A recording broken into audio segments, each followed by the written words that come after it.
Hello, everybody. It's Dr. Rick dropping in on you. Hope everybody is having an unbelievable start to your week. It has been eventful. There's a lot going on. I'm excited. This week is a breakthrough week for me. It has been extremely challenging to get everything where I want it to be, to take the business to the next level. And I'm starting to see my work pay off. And so I'm really excited about that.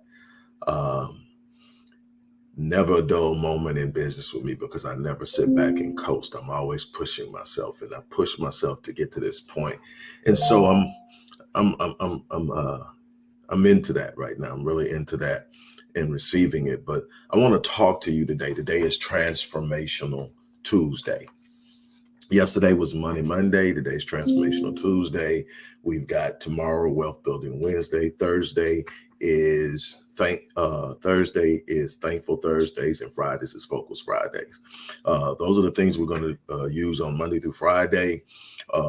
This is going to be the consistency of every morning, and then we're going to do some other things throughout the day to make sure you have what you need to really work on self.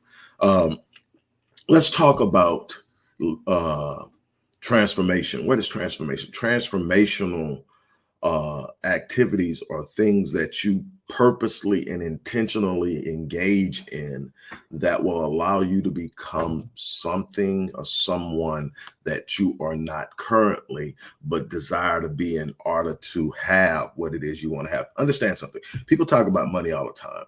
The truth is, it's not the money, it's what the money provides. Money is an instrument. A lot of the things that you're going to do in life are simply means through which you get what you're really wanting. And so what we know now, if you follow me for any time, you understand that we don't get what we want in life just because we want it. We get who we are. We get what we become. If you are not capable of producing something, you won't have it. Even if some kind of way it drops in your lap, you won't be able to sustain it because there's a natural universal process that takes place that prepares you for the things that come into your life that have meaning. Now, you've heard me say this many times before. One of the problems that people don't have things that they consider to be exceptional, extraordinary, things beyond what is considered average. And that's what I want to talk about in this transformational Tuesday is getting out of the box. And one of the best ways to get out of the box is to confront your limiting beliefs. But what most people are balking on is the level of discomfort that's required to go through the transformation. See, you've heard me say this before, but I remember watching an interview with Will Smith when he was really hitting his stride back in the late 90s after doing Independence Day and a bunch of other stuff. And he was really starting to find his stride, and they were interviewing him. And he said that he believed that God put everything worth having on the other side of fear. And I agree with that, but I've also added pain and discomfort to that too, because if it's uncomfortable or it's painful, we shy away from it. We tend to completely overlook the benefit of what it is that we need to do because of the level of discomfort. We shy away from training and getting in shape. We shy away from learning something new because it's awkward, because we don't possess the expertise in it. It is a lot of people that know more about it than we do. We like to stay in that little space where we've kind of mastered something, but it's time to move on and it's time to grow, but we don't want to do it. So we have to get past that first. But then when you get past that, there's going to be this box that is defined by most people as average or mediocre. It's where you're just there, you exist. It's a default setting. If you just move along in life, you're going to probably end up in the box of average if you have a decent work ethic. Now, if you don't have a decent work ethic and you're not careful, you could actually end up living below average, because all it takes is a couple of things to really go wrong in your life, and your life will shift based off of your thinking around what has happened, and you will adapt to a lackadaisical approach to life, or a fearful approach to life, or a conquered approach to life, and you won't even be average. But let's just talk about the people in the average box, because there's this idea that being average is okay. And you know where it starts? It starts early in life. Why? Because it makes it easier for the ones who are controlling things to have a bunch of people who are okay with average, because they're never a threat. People who are average are never going to be a threat to the people who are functioning from a place of power and elitism. And so, hey, there people who are average are going to be happy getting average things. We give you what the average person makes, or slightly above what the average person makes, and you're happy.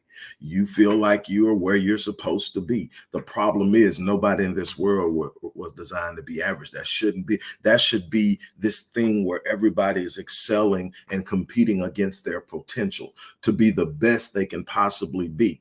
But if we're talking about transforming, and we're talking about limiting beliefs, how do we get this average box?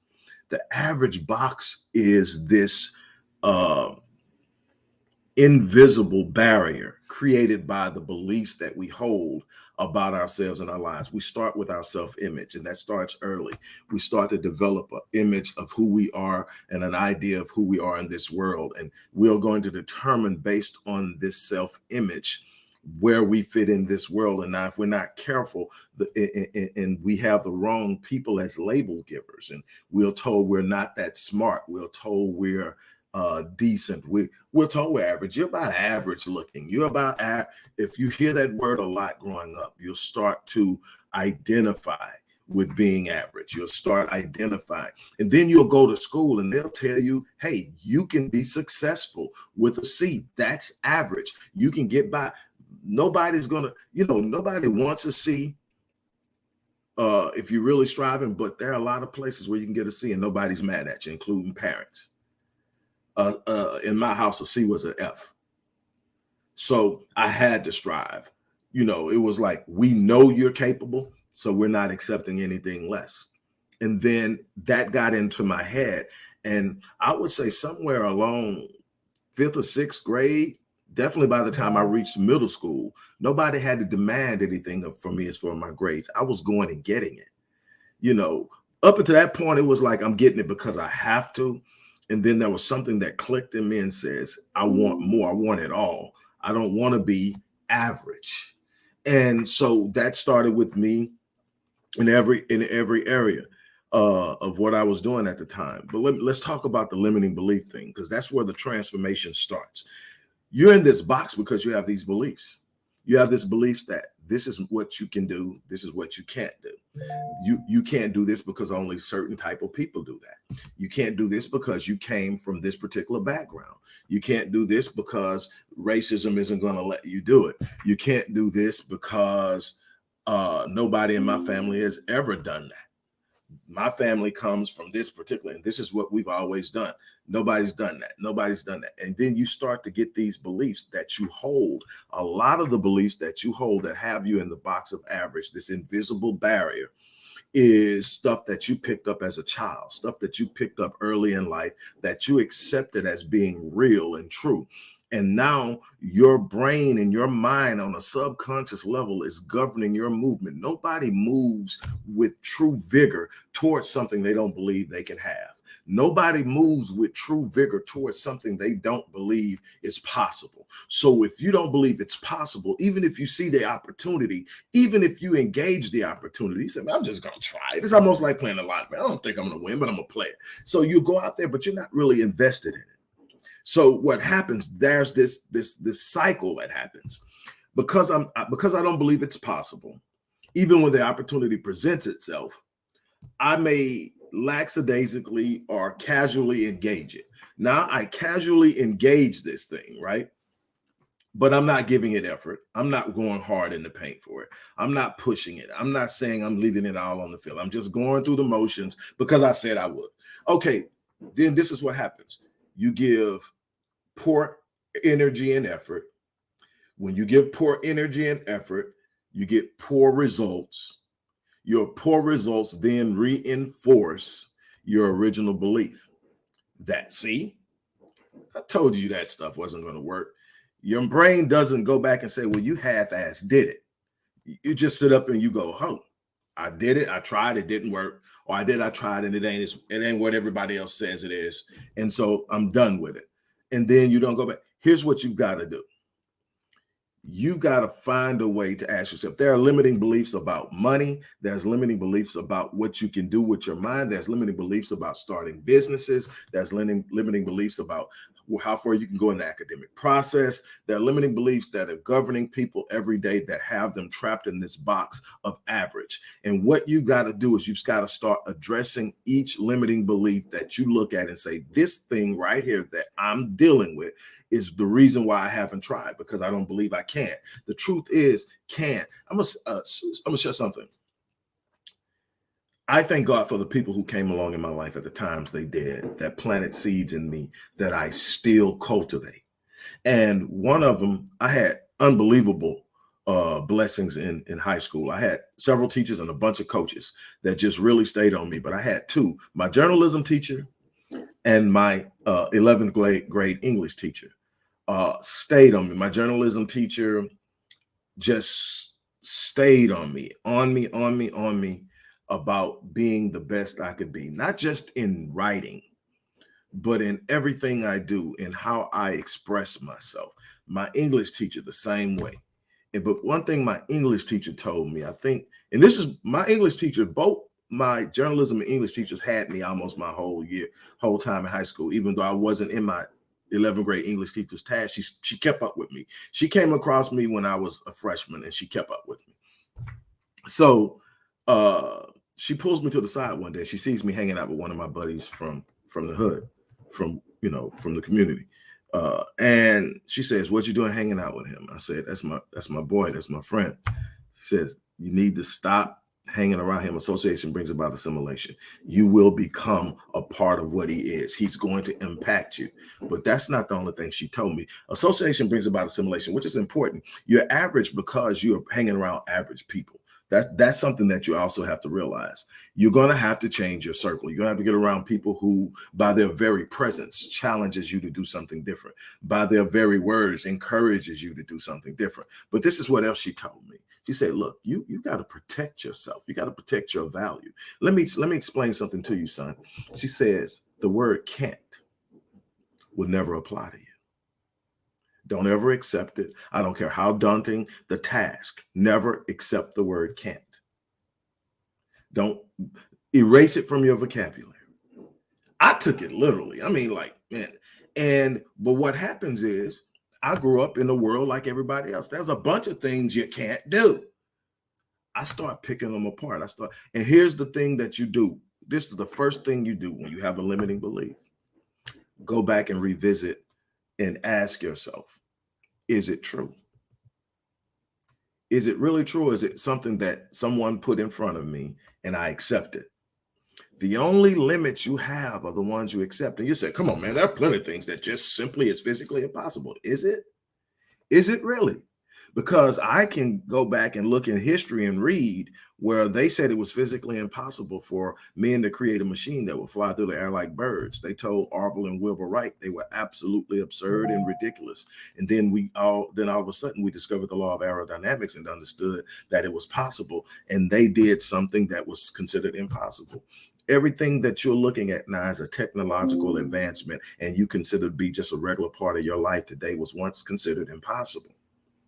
The more we learn about subatomic matter, mind, and consciousness, we start to realize that everything isn't what it appeared to be, and that there are some things that your mind can do that are beyond exceptional and extraordinary. God created you in his image, meaning he made you a creator, meaning that you can literally use your mind to create things that do not exist. But you first have to get out of your own way. You have to remove the barrier.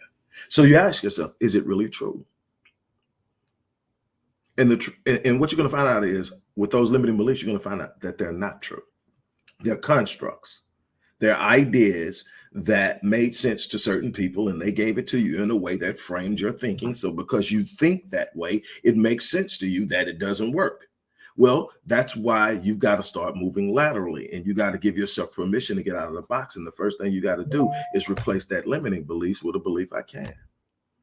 I came from poverty. There's no way that I can do this because this, this is for people who have people who can set them up. You got to be connected to get. No, you replace that limiting belief that says if I'm not connected, I can't experience success at a certain level, and say there's absolutely nothing that I cannot do in this world. If my mind can conceive it, then that's God's evidence that it's possible. And you keep saying it until the mind starts to believe it. And then the mind will actually, after a certain point of repeating it to yourself, the mind will start to look for confirmation of it instead of confirmation of the limiting belief.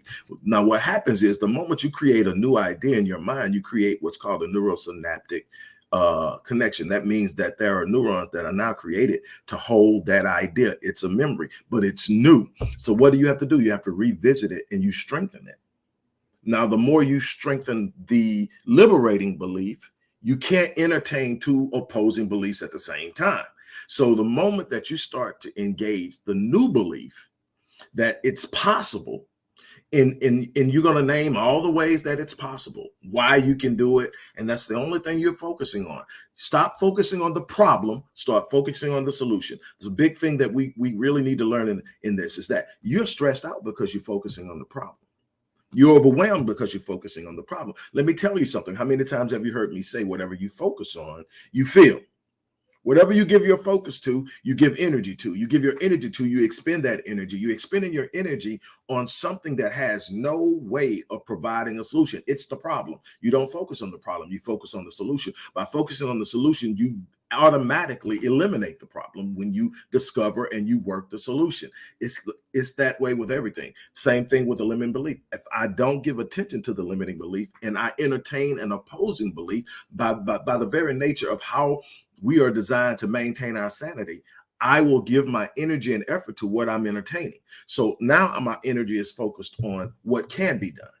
And now once I say it can be done, now my subconscious mind, because here's the thing, there's this interpreting phone, a bundle of nerves that sits at the base of the spine called the reticular activating system. And what it does is it allows the conscious mind to dictate to the subconscious mind what's important, so that the subconscious mind and its scanning of all of the data that it scans per second can identify the things that you really need to have. Let me help you out a little bit. The conscious mind, okay, when you're in a state of beta, the conscious mind has the capacity to process in roughly around 2,000 bits of information or data per second. Not bad. The brain is a beast. The mind is a beast. It can do some crazy things, but that's nothing. That's roughly about 4% of what you do in a day is what it's capable of controlling. Your conscious mind literally only controls about 4% to 5% tops of what you do every day. Guess what controls the rest? Subconscious. It has the ability to process 4 billion bits of information per second. Now, here's the problem. Most of that stuff you don't realize is being processed. The subconscious picks up that. The subconscious and its ability to process that much information is the reason why vision boards are so important. Why? Because you don't have to be looking at it. The subconscious is picking it up. Your subconscious hears every song. That's why what music you pay attention or you have playing in the background matters. Why? Because while you are focused on something, your conscious may not be aware of what's playing in the background. It may know music is back there, but it's focused on the task. It can focus on one thing at a time. The subconscious can pick up and scan everything and process it. So it knows what's going on. It hears, it knows, and it's picking it up. It knows it on a conscious level. You're not aware of it. But the problem is 96% of what you will do in this world is controlled by your subconscious. And so if you were to make this analogous to scripture, to scripture, you would say the heart and the mind. Well, the heart and the mind are both part of the mind. The mind, or the nous, in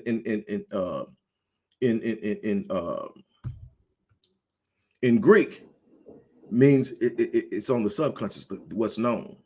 But then you have gnosis, knowledge, epignosis, deeper knowledge, and what underneath, what's on top and what's underneath. And so what am I trying to get? I'm trying to tell you that the vast majority of it is, so you have the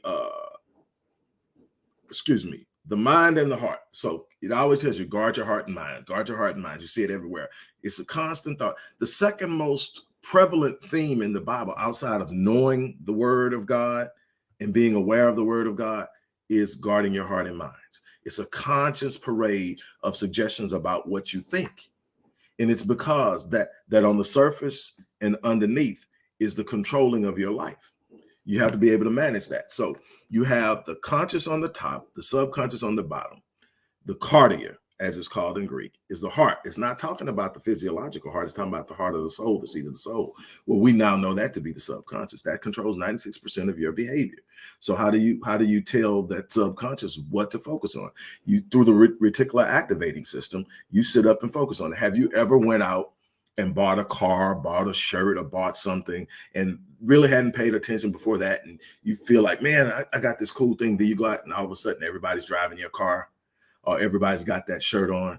It's not that everybody went out and bought the shirt after you bought yours, or went out and bought the car after yours.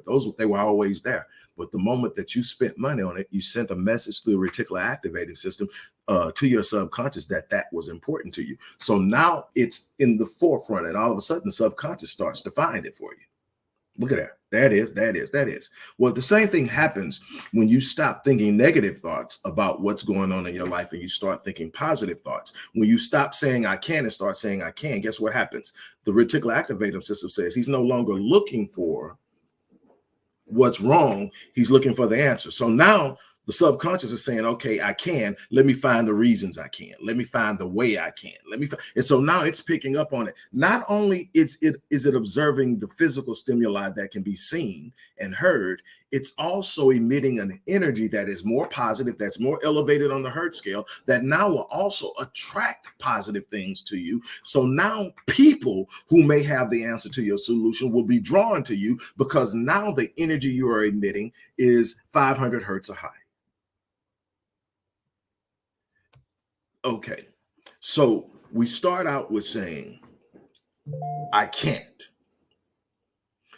The first thing you ask yourself with every limiting belief that's stopping you from doing something that you want to do in your life is it really true?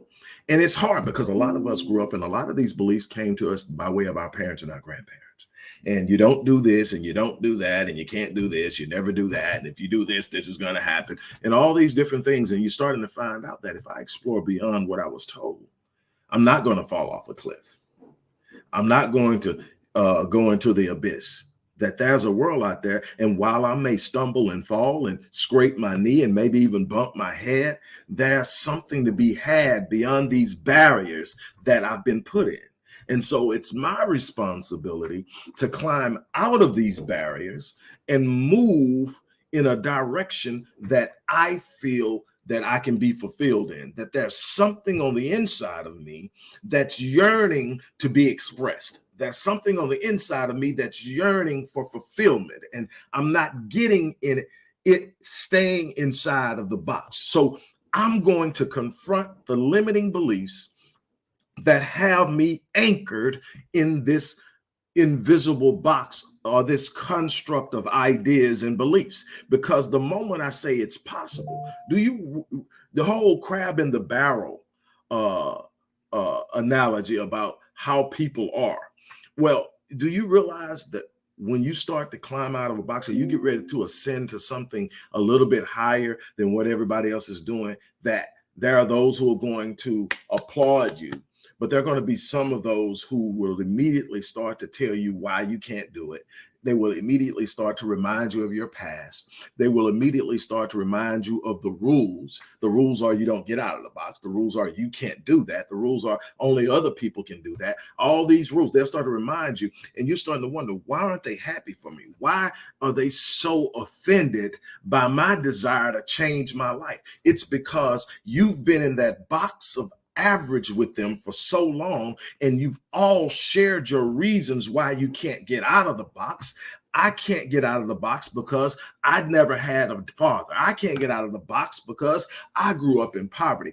I can't get out of the box because I had a single parent mother. I can't get out of the box. And you've kept telling one another all of your reasons. And now you all have become content with the fact that the box is where you belong. And all of a sudden, here comes this one person who decides that they no longer want to be in the box. So they decide to explore the possibilities of what's on the outside of the box. And they're willing to confront that fear that Will Smith was talking about, because they have now become convinced that everything on the other side of everything that they want that has any real true meaning is going to be on the other side of fear, on the other side of the walls of this box. I'm climbing out of it. Here's the problem. The moment you start climbing out, you start exposing their mediocrity.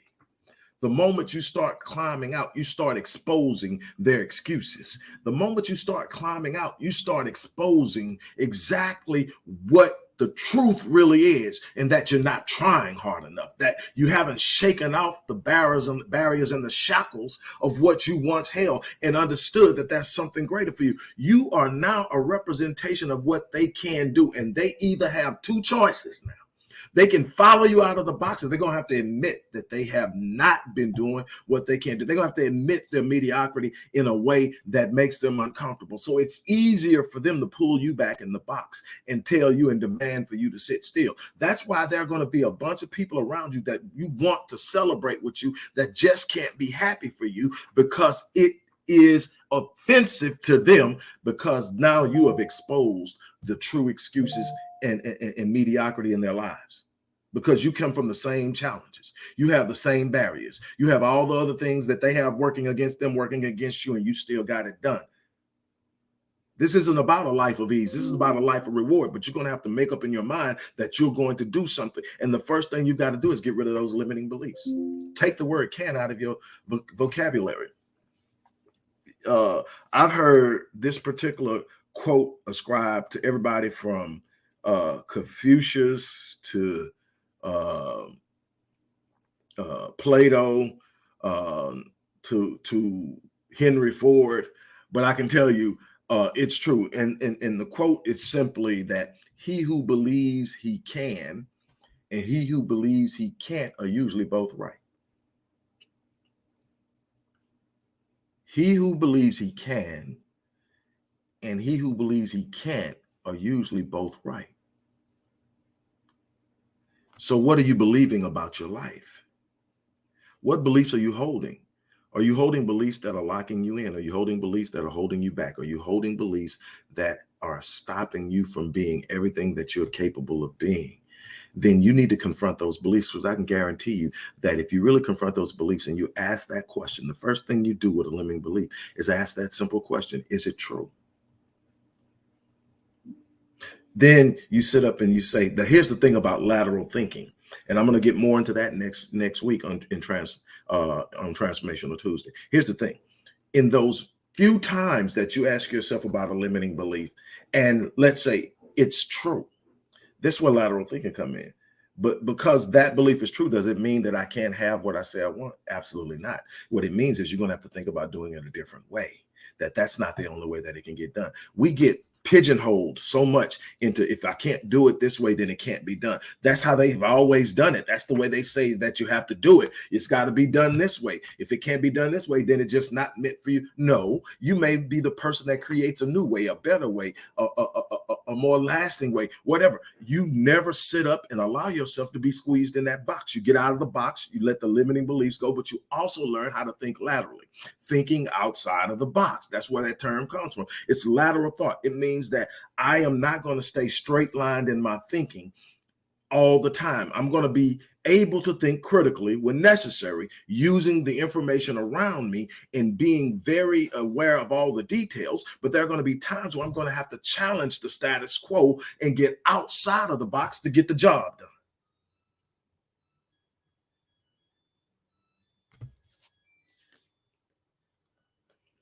What am I getting at here? You're not stuck. You're in a stagnant position because you've allowed beliefs to anchor you where you are. It's time to step from behind those limiting beliefs.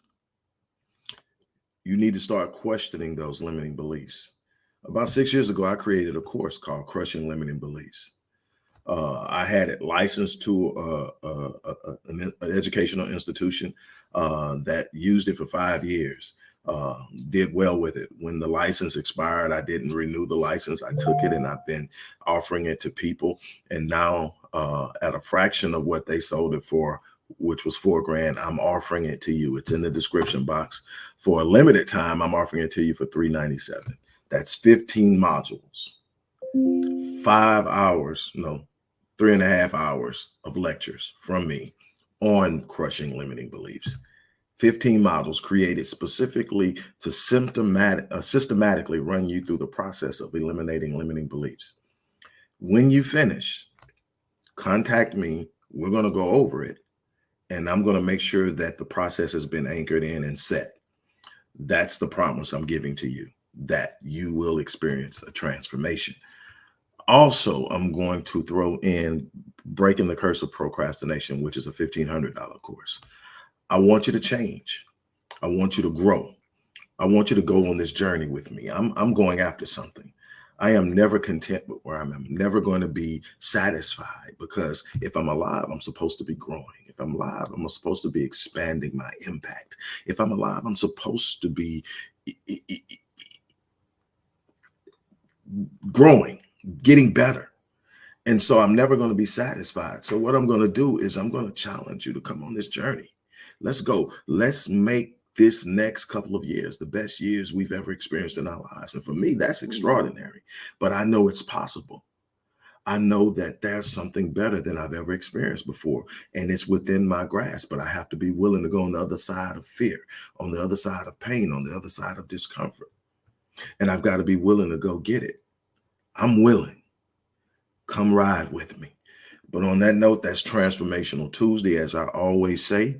For those who are going to join, the link is in the box if you want to take advantage of that course. Look, as I always say, I live my life on full, so that when I leave this place, I die on E. My challenge to you is to do the same thing. Don't leave anything out there. Don't do it. That's my challenge. On that note, I'm out of here. You guys have an unbelievable day, and hopefully I'll get a chance to talk to you a little later about something else. But I wanted to bless you with that. See you tomorrow for Wealth Building Wednesday.